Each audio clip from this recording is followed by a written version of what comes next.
can't believe it. Football. Football. Bloody hell. The words of Sir Alex Ferguson, I think, that shaped up today, which we'll get on to the derby in a bit. But we got a guest on today, which I thought we'd start with. And then we've got a few other topics to talk about as well.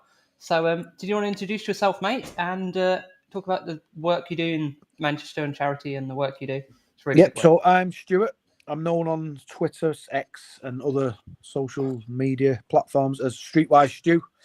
That was a name that was created for me. I'm not that creative, and some might say it's not a creative name. But basically, I noticed a few years ago that there was a few homeless people in Manchester. And I noticed that it started to increase seemingly on a daily basis. I used to work in the town centre, and you saw the odd doorway with people. And over the past few years, to cut a long story short, it's as if there's just like an epidemic of homelessness. So in January this year, me and what was then my partner, we'd mentioned getting married. And we put it off because of cost and things like that. And then it got mentioned again back end of last year. So I said, well, let's get married, but we'll just do it dead quick. No big dresses and big arenas and big venues and bands and all this type of stuff. We'll just do a registry office thing. And we didn't tell anyone. We asked 2 homeless people if they'd be our witness. And then we videoed it. And we offered them some new clothes and a hotel for the night or a new tent. And one of the fellas said, don't buy me a tent because people set them on fire. And I was talking to, and these were just 2 nice blokes that had a rough time, the bad run of luck. I noticed that there was an awful lot of judging going on with other people regarding homelessness, and I don't see things like that. Maybe I'm naive or what, I don't know, but we asked these 2 homeless people. They chose to have some money in the end. They didn't want any food or any clothes or hotels. They just said, "Can we have the money?" And again, some people said, "Oh, you shouldn't give them money." Without them, I had no wedding, so I can't offer them something and then lay terms and conditions out. I just offered them, and they said they chose an option. What they did with that money was none of my business. Some people are like, "Oh, you're going to feed the habit," and this was the thing that annoys me, because straight away they're using a judgment. They're saying that they've got a habit. These didn't have habits. They were homeless. So we videoed it, and it didn't go viral, but it went. We sent it to all friends and family, who then started phoning me saying, "I can't believe are you really married?" So yeah, we were. It was a great day, and from the back of that, we both said that we're going to try our best to help the homeless. So I got put in touch with a homeless drop-in centre near Strangeways that's open from 6 p.m. till 8 p.m. every night, and they serve a hot meal and a bit of a pudding and whatnot, and coffee, hot chocolate. The shower facilities there, and they accept clothing donations and things. So I thought I could really help them. I created a website, or a friend of mine created a website, streetwisestu.org. We accept monetary donations. I've got a few regular contributors, 5s and 10s. Some people donate more. And I'm dead transparent. I make sure that I'll do a video. I've got pretty good at doing these, just like a live video, and then I'll post it outside. Go outdoors with 10 sleeping bags. I'll say that I've received £100 this month. I bought 10 sleeping bags at a tenner each, and things like that. And then I'll give 8 of them to Coffee for Craig, which is the place in Manchester, and then I'll give 2 to people that I'll see on the streets. I go around town, not every evening, but most evenings, just giving away what I've bought, food, clothes, shoes, etc. And so far, it's been received really well. I've got, I think in about eight months, I've got about 2,000 followers. Because it's not all about following, but it's about growing the awareness, because people see things. And my argument is, if I can change one person's mind on homelessness, then it's something for the better. Because a lot of people have got these preconceptions and judgments that they're all druggies or all alkies or what. They're all, the way I see it is, they're humans, and they've all got a story to tell. Some of them are shocking, some of them are heartbreaking, some of them have just, you think, wow, what a bad run of luck. So new clothes and food is the least we can do in my eyes. So people that I used to go to school with have been in touch with me that I've not seen for 20 years. My house at times, it's like a tidal wave thing. I have people phoning me 3 times a week bringing bin bags full of clothes, and then I won't have anything for 2 weeks, but it all goes. And the homeless people are benefiting from it really well. So it's doing well, and it's something that I'm really enjoying doing. It's helping others, helped me, because I've had my own issues with family stuff going on in the background, and if I dwell on that, I then go into a little dark place. So getting out the house, helping others and putting a smile on their face helps me. Yeah, it's brilliant idea and brilliant work you're doing. I really appreciate all the support United fans have put behind it as well. Oh, there's loads of people. Some people I've never met. You've done like a few giveaways. Like I was helping. You had a Ole Gunnar Solskjaer shirt giveaway a few weeks back, didn't you? Yeah, that was fantastic. We did a raffle for that, and I think in the end we did just over 100 tickets. It was a tenner a ticket, and over 100 tickets, something like that. And it was funny because the lad that won it was someone that I went to school with, but not seen since we left school. So there was people from Ireland, people from London, North, people from all over the show, and it was an old school friend that won it. But the support for that particular appeal was brilliant. Got a lot of traction, as they say, and it was all for a good cause. We went and bought a load of food and what have you. It's something that I want to try and do, not dead often, so that it becomes boring. Oh, here he is again with another raffle. I want to do it so that we can make it appealing to people and still raise enough money to make a difference. Yeah, 100%. I applaud you for all your hard work. It's amazing idea, and I will always support you. And thank you. On my socials, anytime you do something, and I'm sure all the followers will get involved as well. We will share out all of Steve's information and check them out. Well, what I have noticed is the bigger fan, the fan cams and the fan sites that have got the 5 and 10, 15,000 followers.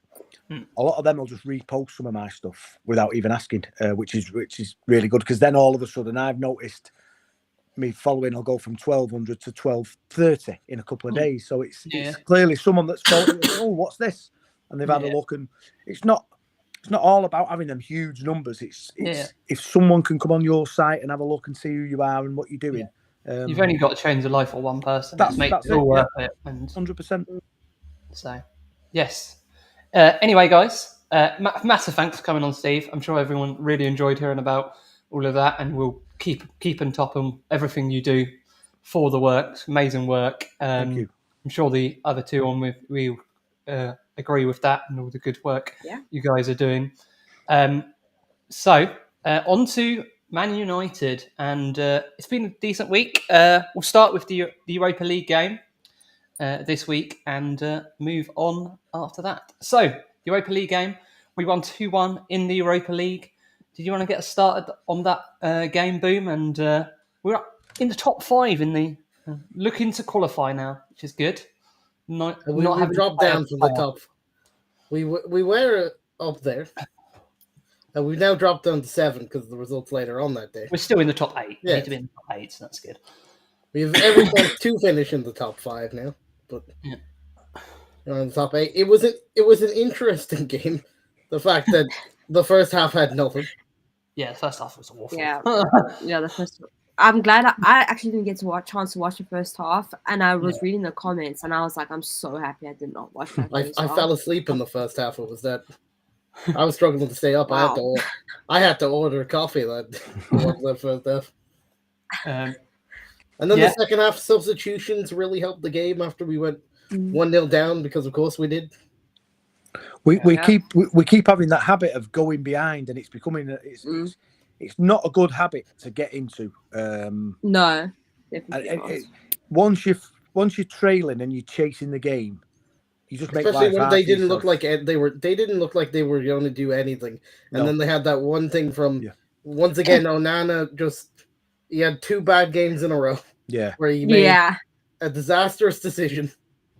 It wasn't the greatest. I feel bad. It wasn't the last. Yeah, he had 2 bad games, but he's got a lot of abuse the last few weeks, and I think yes, last season he was not great, but we'd been in a lot worse position if we did not have an Arne. He has made some clear. This season he's been quite good. It's just the last 2 Oh, games yeah. he's been not that great. He reminds me of I forget the name of the player now, but there's times where you're just not 100% safe when the ball's being played back to him. It's like, do you look away moment? You know he's got the ability, but you also know that he's got a slip up in him somewhere along the lines, and he has had a good season in comparison to last season. But like you just said there, a couple of poor games recently. I think he was okay today. He didn't have a lot to do today. No, he didn't have much to do today. But I love his enthusiasm. When we scored that goal today, just seeing him and his passion, you need that. Yeah, you need that in your team. Yeah, it fires you. He was right over jumping up in the crowd and everything. I saw the video earlier. It was brilliant. Yeah, and Rasmus Højlund was just brilliant again in this game. Oh, Højlund. He was awesome. Yeah. I mean, the way he finished those things. 2 proper striker goals, 9. Yeah.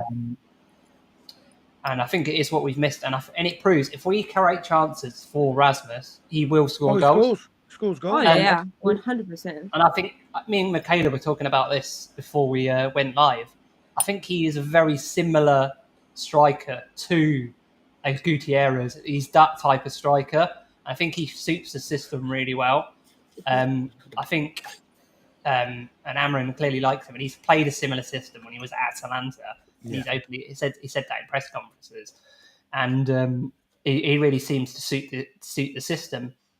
And he had a really good game against in the Europa League. What I've noticed is he's one of them players. I don't know if it's a modern fan thing, especially from younger people, that if they've not scored for 4 or 5 games, you get a lot of stick online. And a lot of people have brilliant footballers in the living room, and I can get that we've all got an opinion and things, but sometimes it can overspill into being a decent opinion into just a bit of.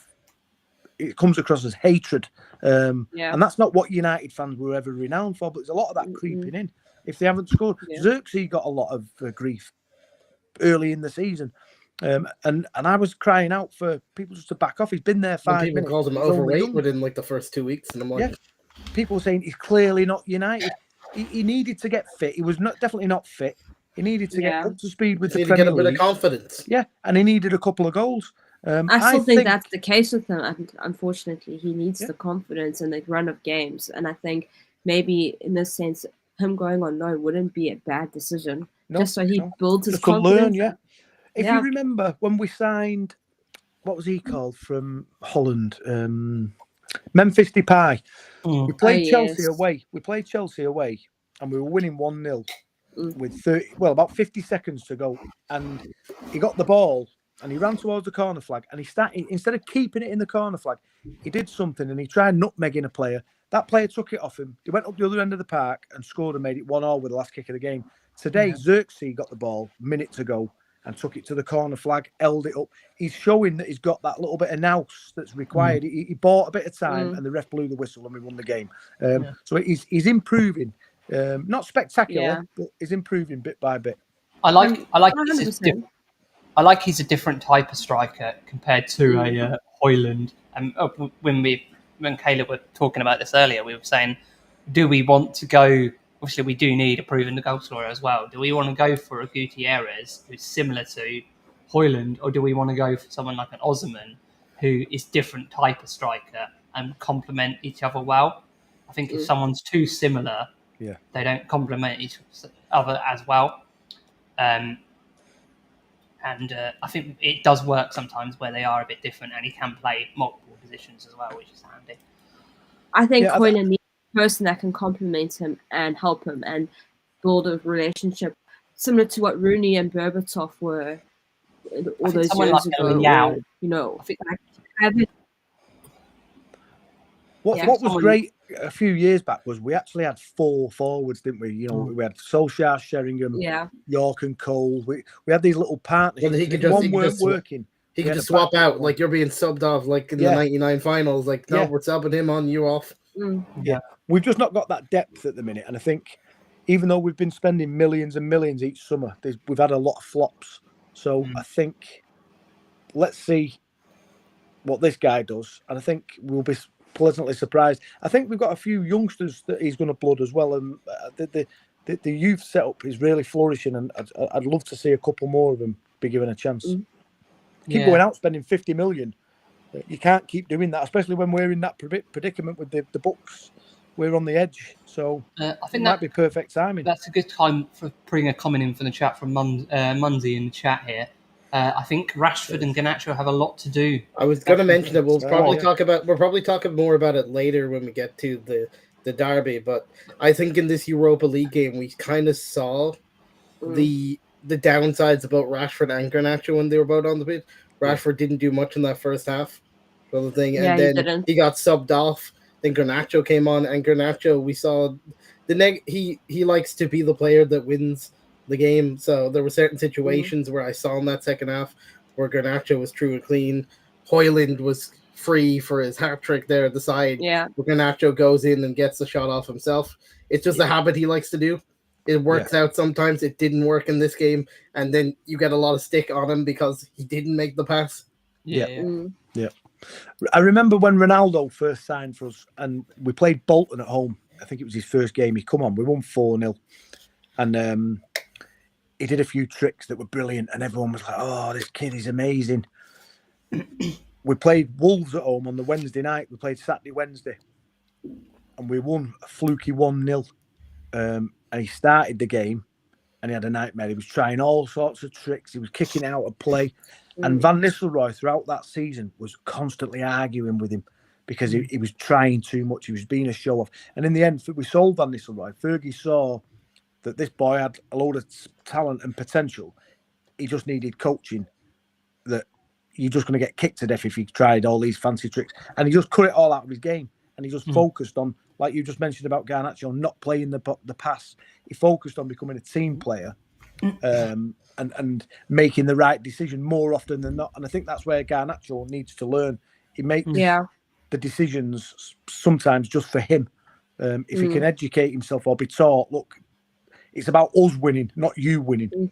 So, and I think that comes with age as well. I mean, Garnacho is still so young, and all he can necessarily see is, oh, I get this goal. I'm just going to make headlines. I'm going to be someone that instead of seeing the bigger picture, let me pass this through. Let's see how the team move forward as a team. And I think that comes with also the right coaching, which I definitely think we have. And I think with time and age, I think he needs to be seasoned. I think he's only like 20, isn't he? Yeah. That's the thing, because he's won. We signed him so young. Well, he scored arguably one of the best goals the Premier League's ever seen. He scored a goal in the FA Cup final. He's had brilliant moments. So people remember that, but they're very quick to forget it and jump on him when he makes these mistakes. That's what I'm saying. He needs to just work on his football brain a bit more in certain situations. 100%. Yeah, because all the talent's there. He just needs to... and that comes with coaching staff as well, helping him realize when to do it and when not to do it. I think that partly is why he was, when we get to it, dropped to the derby, is to try and teach him like a lesson. You need to do these things more if you want to be in the squad. Well, the feeling that he's probably felt today, without sounding horrible, he's probably felt like shit. And if I'm being honest, good. Because but the same, that's the motivation. Even Jose did it with Luke Shaw. He kicked Luke Shaw out of the team for a bit and said he's not good enough to be a left back. Then Luke Shaw came back the next season, improved, and was a starting left back before he. You deal with it in two ways. You either fall off a cliff and sulk, or you think, right, well, I'm going to prove use it as motivation. I'm going to prove you wrong. I'm getting back in here. Perfect way to do it. I think as well, where he's so young, a lot of the other players have had experience playing in similar systems before. So when the new managers come in and change the system, like your Højlunds, like your Ahmeds, they both played a very similar system at Atalanta. Yeah. So they've adjusted to the new system a lot quicker than he would, because he's not played as attacking. It's what Ruben said today. He said, "There's a place in my system for every player as long as they want it." Yeah. That's true. And players need to realize that's the United mentality that we need. Yeah. We need players that, you look at Dennis Irwin, he played left back, right back. If you want to play in the squad or in the team, you want to be in the squad and play on a Saturday, you play anywhere. Same as Rooney. Rooney said he'll play anywhere. Yeah. As long as he was on that pitch, Ahmed said he'd play goalkeeper. He'd probably be shit at it, but he said he'd... Yep. And that's what it's about. There's 11 on the pitch and subs. So Mazraoui is another one. Brilliant attitude so far.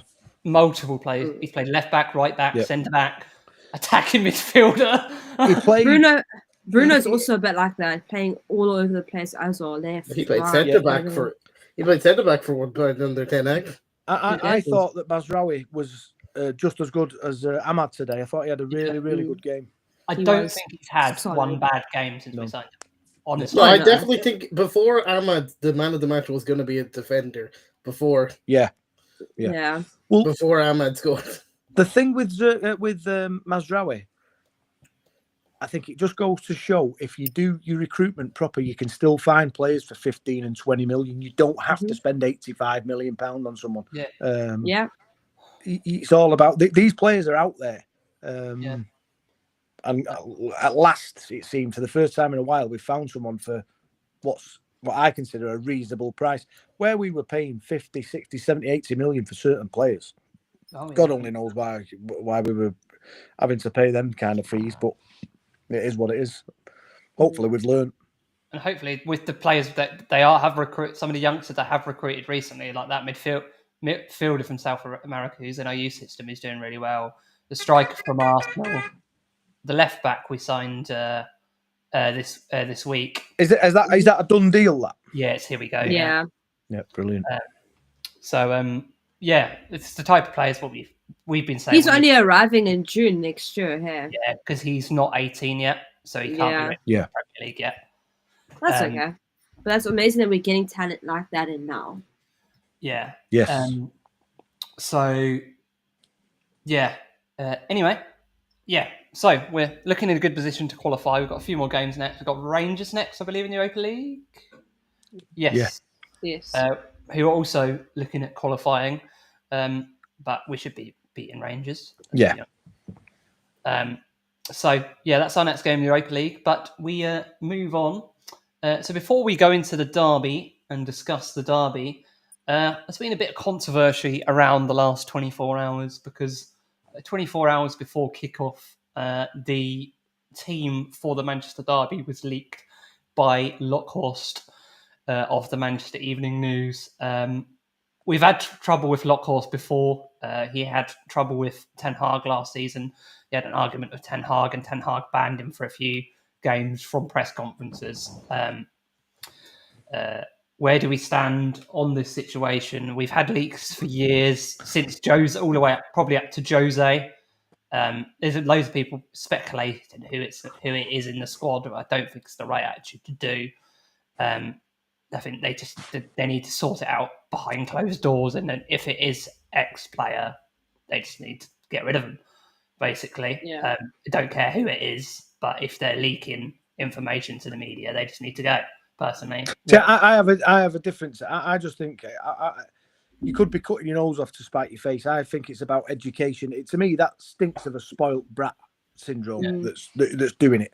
So you could get rid of someone for doing something that is harmful to a degree. But my mentality is we're Man United. We can tell them anyway. We're going to go out and win. So. Yeah. As long as that person that's doing it is told in no uncertain terms, no more of this. Everyone deserves a second chance. Maybe this is where maybe I'm not tough enough up here. I don't know. But you can rule with an iron fist and still be forgiving, if that makes sense. Some people just need educating. There's a lot of rumours that he's told his brother and it's his brother that's doing it and things like this. I wouldn't be surprised, to be fair. Yeah, it just needs to completely stop. And no second, after that, what your second chance is now. If it carries on, then you're down the road. Simple as that. That'd be my take on it. But this is it Lockhorst? Is he called? Yeah, Lockhorst. He seems to be caught in controversy all the time, and I know one thing for certain. It was David Meek was the Manchester Evening News United reporter. He died about 3 or 4 years ago, maybe longer actually. He was staunch United, and he knew anything off the mark, Ferguson had just banned him, and the whole press room knew that. Fergie did that with a lot of journalists. Yeah, he would go, bam, you're gone. There's a brilliant interview, you can probably find it on YouTube, where someone's asked him a question and he's answered it. And as another journalist is asking him a question, he whispers to the PA lady, "Who's he?" And he didn't know who it was. And she told him, such and such a body from the Daily Mail. And he went, 3-week ban. And she went over to him, escorted him out and gave him a 3-week ban. And that's how he was. He was cutthroat. And that's how United needs to start being again. So be ruthless with the players, but be ruthless with these idiots as well. Because you're not only protecting your players from the awful that the media can be, correct, you're also not bringing in that toxicity. That's the way. We won't go into the names of these channels, but other incidents that happened the last few weeks with Flex and other people like that's happened around the club, where these fan channels, for example, are being allowed access to the club when they're openly being really negative and toxic about the club, and then the club are still allowing them to come into the club. The one thing I will say, I said it in our Twitter chat, Jono, but like the amount of times that their tweets from like certain things going like, "Oh, if only you knew who this leaker was that I know." I saw that one today. You either tell us, or you shut up about it. I'm sick and tired of you. Well, that's a bait. You're just as bad if you're saying, "If you only knew what I knew." Yeah. That's the thing that I've struggled to like get involved with, as from going all them years where I weren't on social media to recently joining it. I was always told, "Oh, social media it's hard work," and I do see that. And some of the channels are brilliant. Others seem to love the controversy, and I just don't see the point. There's nothing good going to come from all the controversy if you're constantly plowing your energy into it. It just becomes draining. And there was one fan, do you remember, about a month or so ago, that was telling Garnacho how to cross the ball? He was signing autographs. And Flex. it was, sometimes you've just got to remember that you're a fan. These players are players, we're fans. You can have an opinion, but sometimes it's a bit over the top. Over the top, 100%. Yeah, they're still human, the players, and we of course, and we need to respect that. Like, some of the stuff that goes on is ridiculous. And I mean, if you look back, players, like even Lingard a few years back, Lingard came out, didn't he, and said how much it affected him when he was at the club because of the toxicity of the fans. And I think we need to respect the players as humans as well. Yeah, no, exactly. 100%. And I mean, look what happened with David Beckham. I know everyone now says like, "Oh, we should have protected him" and all that, but they're doing the exact same thing to either Garnacho or the Rashford or whoever the player, Maguire, Onana. They're all doing the same thing to these players. They just don't know. They don't know about it. They think, "Oh no, it's fine. They can take it." But they're human. The thing what I'll say is, the thing what I'll say is, there's nothing wrong with saying that your opinion might be that. Well, my opinion on Rashford would be this: he's probably, his best days, in my opinion, are behind him at Man United. He'll probably go somewhere else and flourish. I just think he needs a change of environment. I've got nothing against him. That doesn't mean I don't like him or I hate him or I think he's shit. I just think for whatever reason it isn't working. Maybe there's times where he looks knackered. He looks down. He's like deflated. He seems like to trudge about the place. Now, I don't know whether that's a mental thing, whether he's exhausted. I don't know. But as a fan, you hear some people saying, "Oh, he's lazy." Like you just said about him being a human, there's something going on where he's not being able to perform 100% for Man United every week. It's a high expectation. What you've got to remember, we're one of the biggest club in the world, and the pressure is unbelievable. might need to just go to somewhere where the spotlight isn't on him 24/7. I and all fully of a sudden, agree with you. He'll start scoring 30 goals again, and people will then say it's like a McTominay effect. I was not bothered to see McTominay go, not because I don't like him, but to me, his level is now where he's at, and he's performing fantastically for Napoli. Napoli are not Manchester United. And I think people just need a change occasionally as well. Like I was having a conversation with Boom earlier about obviously going with Pep and everything's going on there. The days of having a player or a manager stay at a club for like 10, 15 years, you don't get that anymore in the modern game. People don't like to see the same faces on and off. They want a change. The camera went on some of the fans in the City's ground today. Now, I've probably seen more derbies at Main Road than I have at that place. Yeah. And because I'll be honest, I rarely go these days. My day to go into the game, I don't have the buzz of going to the game than what I used to. That doesn't mean I'm not a United fan as much. It's a strange. It's hard to explain. I'm getting old and boring. But as the camera went round today, there was a comments made that not a lot of their fans would have known City this bad. And that's true. They'll have a lot of fans that have seen the past 15 years and how brilliant it is. Whereas people at my age remember going to Main Road, and that today from City was how they used to play. That's what I grew up seeing City like that. They were much of a muchness. They didn't really do anything today. We deserved something from the game. I thought we were poor, but luckily we did what United do and managed to sneak a winner. I think that's the perfect way to get into the derby. I think, as you say, I think there was ref decisions that I'm sure we'll get into, which were questionable. There was an Oscar-winning performance, if I do say so myself. As normal by refs against United, but I think it's a joke. Definitely, some players stood out. I think the defense was really good. Anana didn't have much to do. Martinez played well. I think De Ligt is growing as in the United shirt. I think he's captain material in the near future. I think he looks like he's a good leader. Fully agree.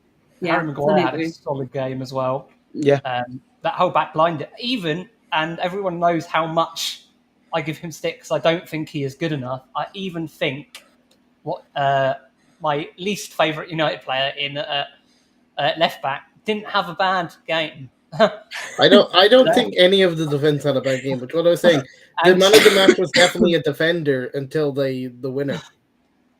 Yep. Because I think at that point I was like, it deserves to be a draw. This deserves to be a 0-0 draw, but we're 1-0 down.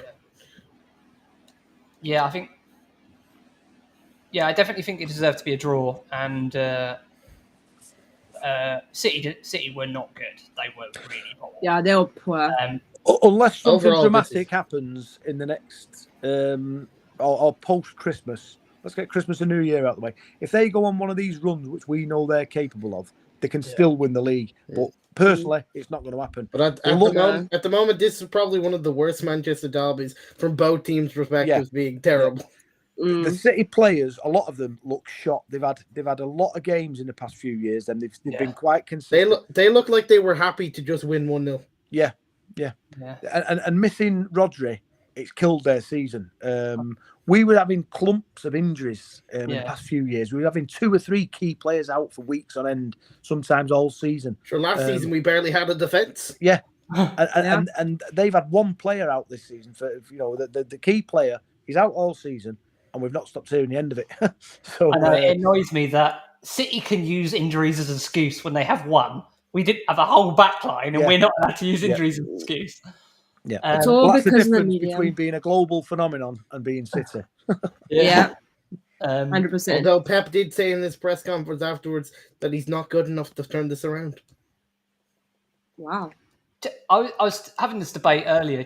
Obviously, we all know what's going on around the back with the 130 charge now, and they've upped it. Do we think that's affected the players a little bit there, maybe? 100%. Yeah.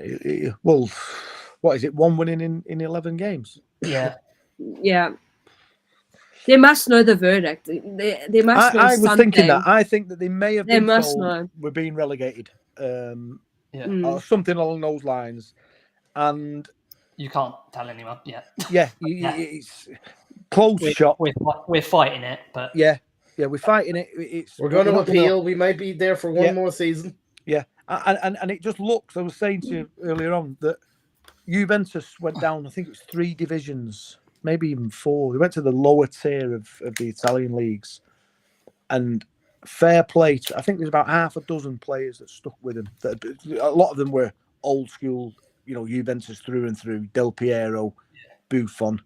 I forget the defender's name now. There was a few of them that stuck it out and got promoted. They came up each year till they were back in there. And I think the year they come back, they then went and won the Serie A. So it was brilliant for them. But if that was to happen to City, there's no 2 ways about it that there'd be a mass exodus. I mean, I know it's happening to Lyon because their finances, they're going down next summer to Division 2 there. Well, it'd be interesting to see. To be honest, I'm a United fan, and I don't really read into. I've heard all the nonsense behind it, and I laugh and I joke and all this, but I don't know what the charges are. I've heard some people say, "Oh, it's nothing; they'll get away with it," and I've heard other people say, "Oh, it's serious. They broke this rule. They broke." Let's just see. If they go down, I will laugh though. Yeah. The thing is, for me, we won't know anything till March. I think. For me, I find it hard to believe that they will go down. But the thing is that is selling it for me is the fact that the players and now the managers now starting to go on this tangent. I don't think I can pull this around. The players aren't performing. You can see there's just not in it. They're not in it. They know something, even if they have to know something. And they're not getting relegated, but they know they're getting, say, a 40 points deduction, for example. Yes, because they can't. Premier League can't show a precedent of giving a points deductions to Everton for a lot less. And then not to City for a lot more. Yeah. And I think also the points deduction for Everton for being honest. Everton tried to fix it. Yeah. Like, listen, we broke a rule. We're trying to fix it. Can you help us out here? Here's 9 points deduction. Yeah. They didn't show it. They seemingly didn't show any compassion at all, did they? So if that's the rule of thumb, then City are doomed. If they're going to use that, well, then they're relegated. Yeah. Anyway, we'll move on to the game. It was a good performance. I thought Agate was good again. I think he's a class player. I think I said it earlier, steady Eddie. He's in midfield and just keeps it simple. And people were writing him off. Oh, well, we spoke about that before. We were talking about people writing him off. Writing players off. He was one of them. The one pass he made during that game, that back heel, switch to another player was so it just melted. It was just so good. He really will be a class player for us, especially if we get more midfielders around him that will support that. I think he'll be class.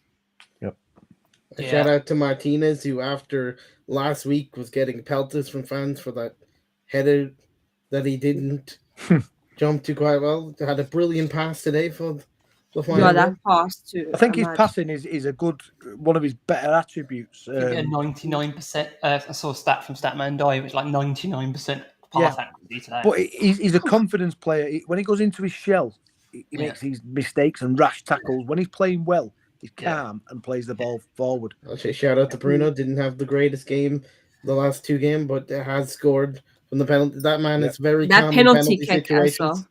Yeah. That goal was so good. That's the reason I keep him in the team. Is just in those situations, he's very calm and doesn't let it get to him. I think, and especially, we'll go on to another player in attacking midfield now, who we signed last year, but he's got injured again. I thought midweek when he came on, he was really good. But what's our thoughts on? Well, like I said off camera, I was having a quick chat. In my head, I think I'm a realist, and I've got nothing against Mason Mount. He's probably a nice fella. He's clearly a very talented footballer, but to me, he's picking up these injuries that I'm old school in my mind. Steve Bruce didn't have twinges and knocks and niggles. He's always seems to be. He's got a strain or like he seems to stretch the thing, and it's a muscle injury. And he's out for 3 or 4 weeks. He's out for short periods, and then long time. He's not got any consistency, and we can't afford that. We paid 55 million for him. He's been there 2 years. We've seen him a handful of times. I just think he's another one who's he might be cursed by the pressure of United, and if he was to go elsewhere, I'd wish him nothing but the best. You know full well it'll come and score against us. That always happens. Yeah.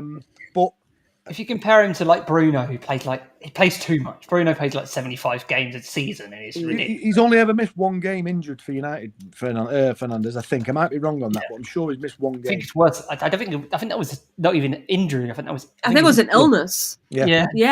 Cold. But yeah, it's mental. But we do definitely need competition, especially if obviously they're going to let Eriksen go as well. So especially playing with 2 attacking midfielders, obviously we've had the conversation about Rashford. So I definitely think they do need to probably sign a bit more competition in those 10 roles. Yeah. But one thing negative I was going to bring about the game, and it goes back to the Arsenal game as well. Corners.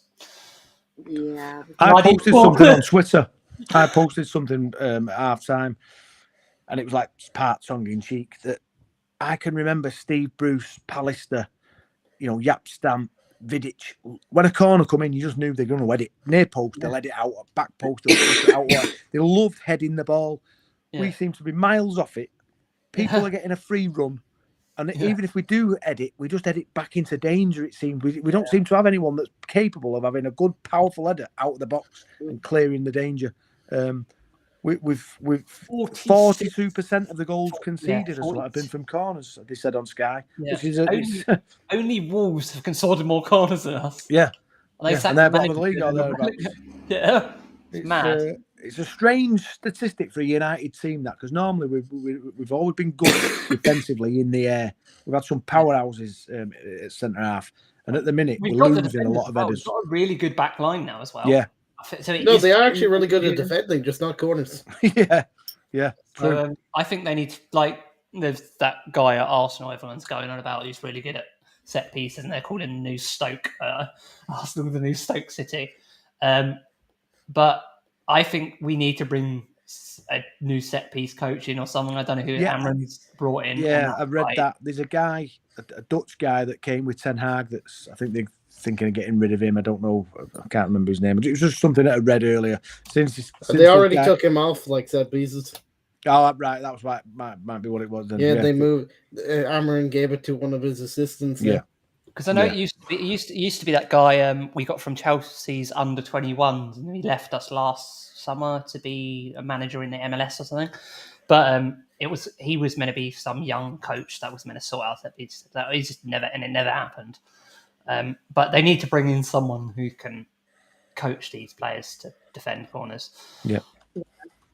It seems odd, though, doesn't it, that you're talking about that at the professional level, Manchester United. You're thinking, how's this got to this stage? The bread and butter defending a corner, and we seem to be useless at it. Yeah. But I think that will come in time with the new coaching staff. But yeah, we got the result. Ahmed, absolutely amazing. He's so fun. That boy is gonna do some amazing things in our shirt. I'm telling you right now. If we keep him fit, we've got a special player there.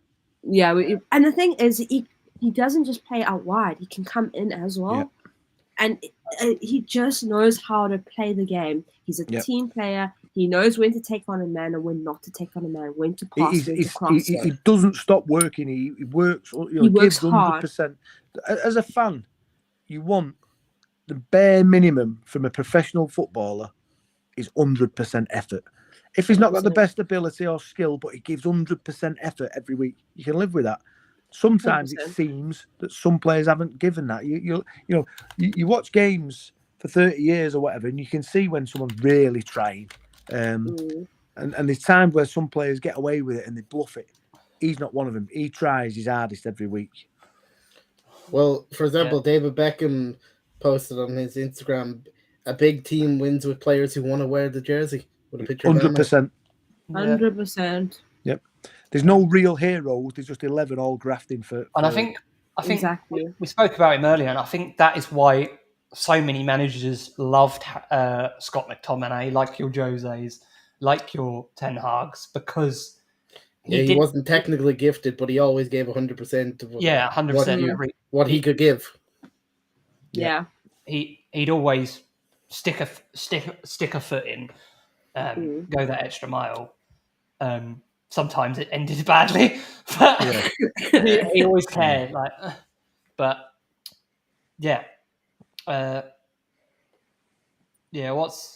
you got any more thoughts on the game, Boo? I just think it was a really good game. I was not expecting it.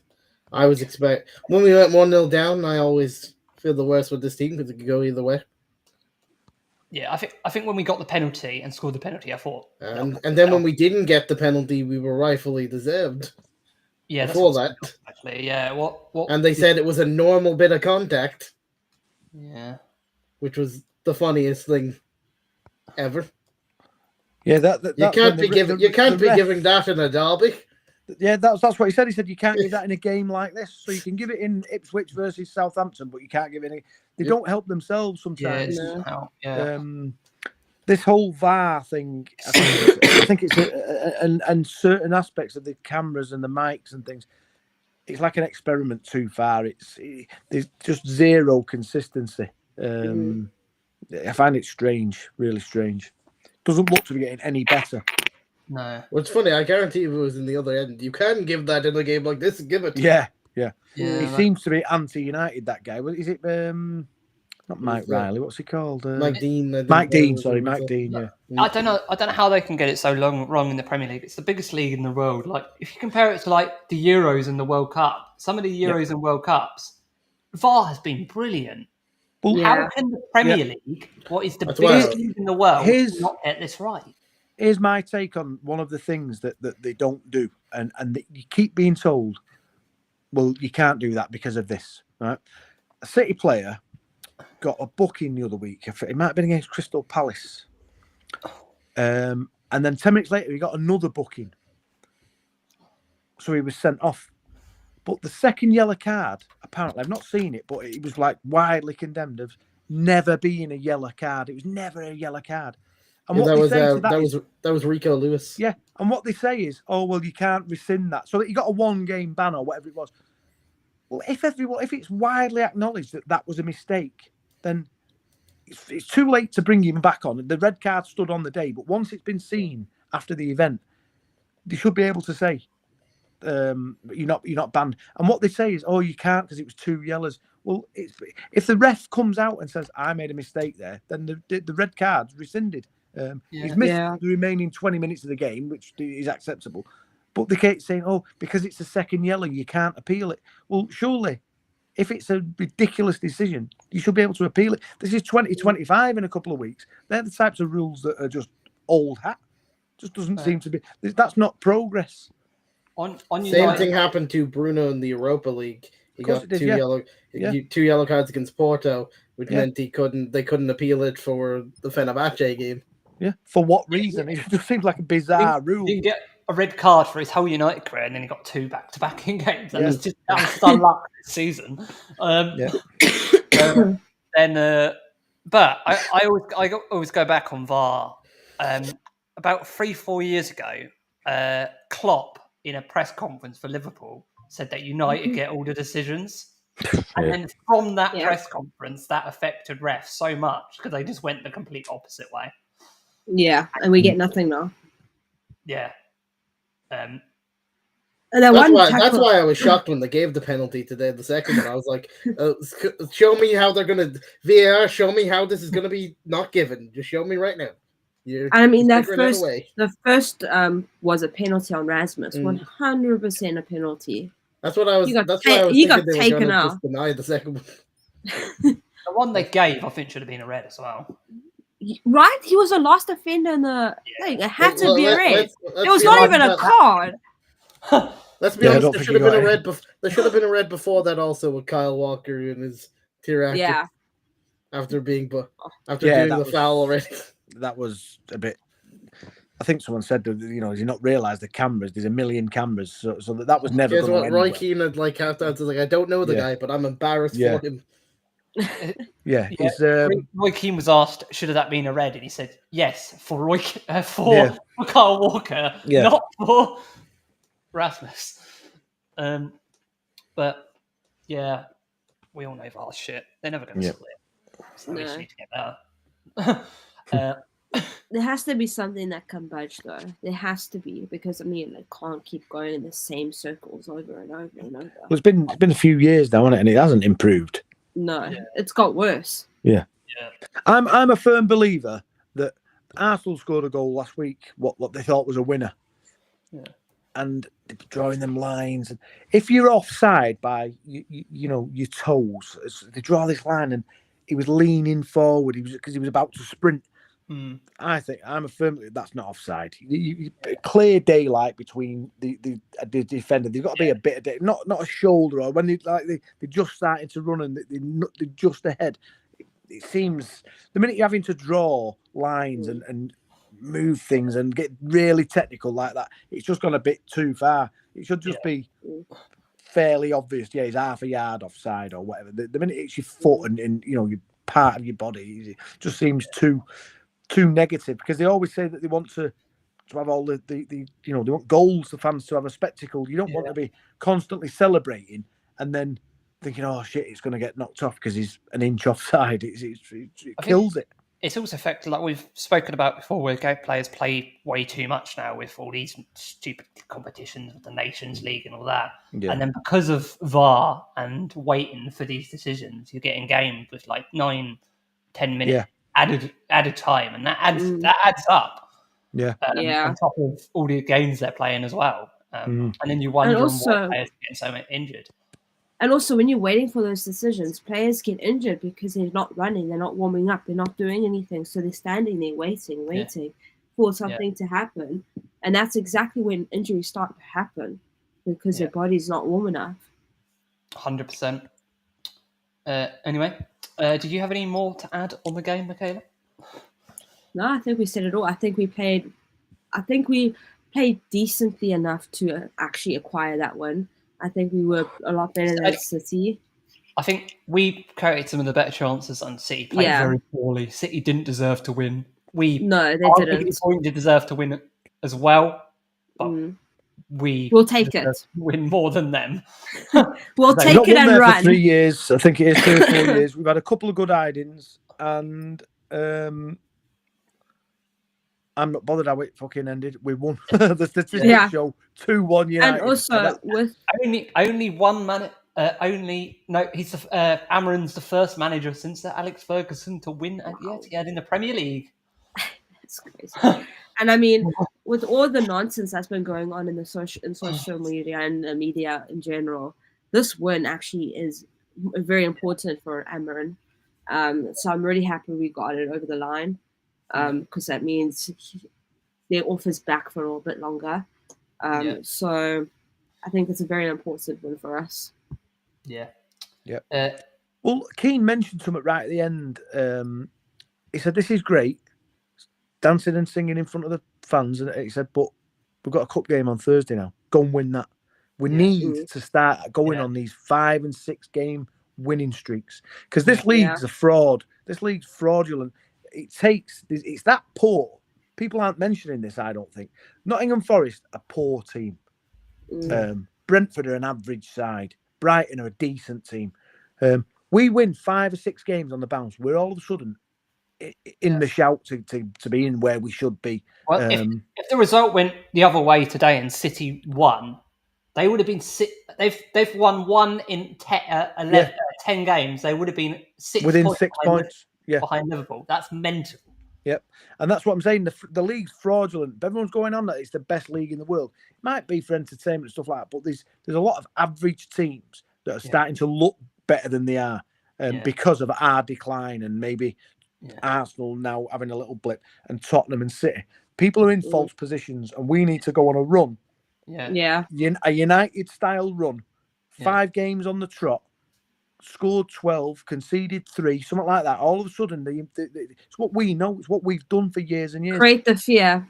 Yeah, of course. And people start thinking, shit, these are back. We've had loads of false dawns and loads of... Like, as an example, start of the season, we won at home to... Was it... and Xerxes scored. Fulham at home, I think it was. We go to Brighton. We make it what we think's 2-1. Goal gets given offside, and then we go and lose 2-1. So no momentum. Start the season, win, loss. And that's just... We'll win 2, lose 2. It's just... We've been like this for years now. We need to be going on 5 and 6 game winning streaks before we can start getting excited. And it needs to start on Thursday. Spurs are winning 4 or 5-0 tonight, so they'll feel as though they're on form as well. Traditionally, we are Spurs. Very hard run. Obviously, you've got Spurs in the cup, then we got Bournemouth in the league, Wolves in the league, Newcastle in the league, then Liverpool at Anfield, and then Arsenal FA Cup. So we have got some hard games coming up. We've not won at Anfield for a while. Would you a win there?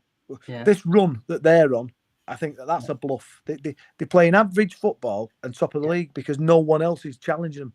We need to go there and stick it up, and we've not won at Anfield for a good few years now, and it's fucking annoying. Anyway, guys, we have been the Fergie Time Reds. Thanks for coming on, Steve. We'll make sure everyone... Stuart, sorry. Stuart. And we will share all your stuff, make sure that we get... I was going to say, I've noticed a comment up there from United TV. What are your socials? I'll give you a follow. So it's Streetwise Stew 79 on X and just Streetwise Stew on... Don't get that confused with Streetwise Steve, different person. So awesome. Make sure you check everything out. We will be next week. Come on, United! Thank you very much. Been a great Bye, evening. guys. Thank you. Bye.